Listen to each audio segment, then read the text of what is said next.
Сәлем достар, әр апта сайын менің каналымда жаңа рецепттер шығады, сол үшін каналға тіркеліп алыңыз.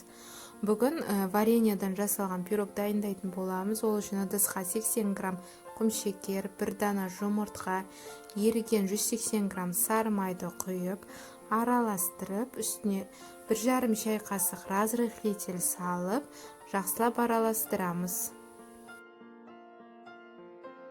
Илеуіштен өткізілген 350 грамм ұнымызды салып араластырып, жұмсақ қамыр илейміз. Қамырды 4 бөлікке бөліп, холодильникке 1 сағатқа саламыз. Қатты болғаннан кейін формамызға теркамен үгітіп, осылайынан жайып әдемілеп шығамыз. Пирог ненасына осылайынан 3 қамырды үгітіп шықтым. Сөйтіп бетіне 450 грамм алма вареньясын бір келке етіп жағып шықтым.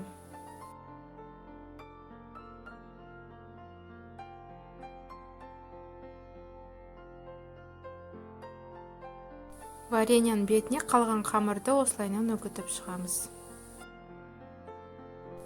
Пирогымызды духовкада 200 градуста 30-35 минут пісіруіміз қажет. Рецепт ұнаған болса комментарий қалдырып, поделиться батырмасын басып, достарыңызбен бөлісе отырыңыз.